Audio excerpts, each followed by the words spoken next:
So example number 5. Okay, so just work with me here.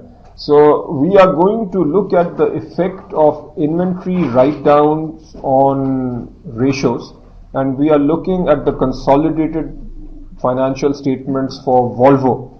Does anybody know where Volvo is based out of? They're based out of Sweden. So what do you think they use? They use IFRS. So if they use IFRS, then they are using FIFO. Okay. So all these inventories and so on are done using FIFO. So we are given, I've just cut paste some relevant material. So we are given the inventories for 2008, 07 and 06, and we are told, so this is a subset of the footnote on inventory. So there is an allowance for inventory obsolescence. So if inventory becomes obsolete, what do?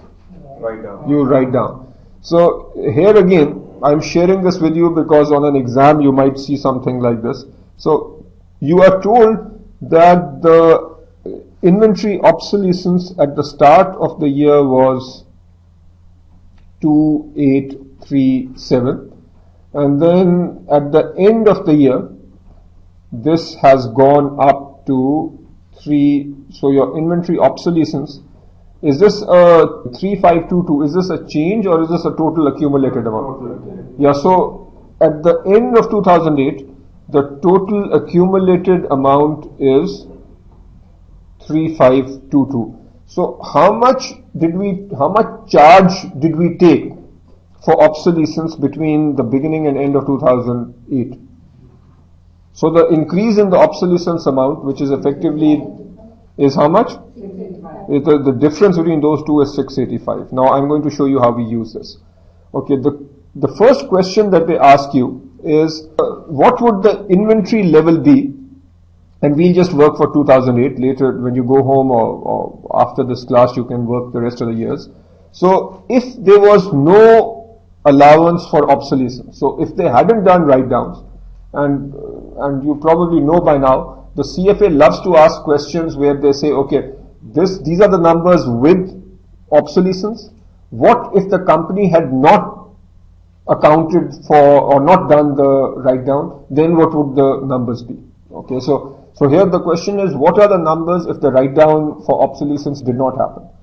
Okay, so all you do is, at the end of 2008, where does this number 55045 come from? This is your regular inventory. Is this number reported with obsolescence or without? With.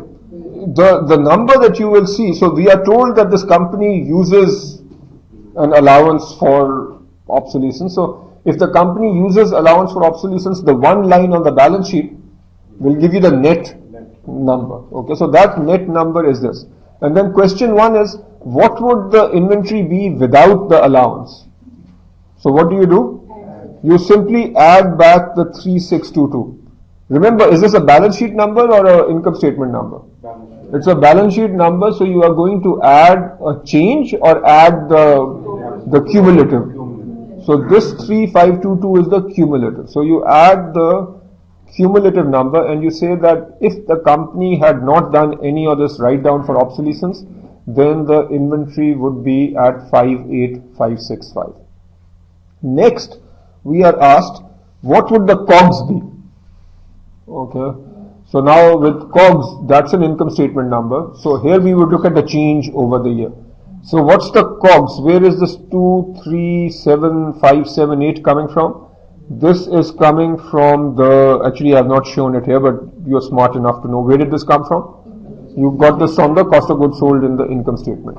Now, if the company had not done any of this adjustment or write-downs, then COGS would be higher or lower? Then COGS would be lower. Exactly, because when you have the write-down or when you are taking a charge, that charge is increasing COGS. So if you want to remove that impact, you will minus. Now how much will you minus? You will minus the change, because that is the charge that you effectively incurred in 2008. Okay, so is everybody with me on that? So you minus this. So what does this 236,893? This is the COGS if there had been no valuation or no inventory write down. Okay. And then so that was question 2. And then question 3 is, what is the profit if the allowance had not been recorded? So what is the impact on profits? And the answer is, okay, what do you think, where is this number coming from? That's from the income statement, our net income, assuming that we have the charges. Now what if we did not have the charges? Net income would be higher by how much? It would be higher by this much. But then you need to adjust for taxes. You are told that the tax, as in I'm telling you now, that the tax is 28.5%. So that if you do 28.5% of 685, you will get 195. So obviously you subtract that and you get this answer.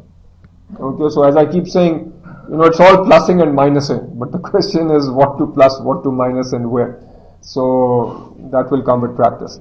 There are like 2-3 other questions on example 5, but you do those for homework.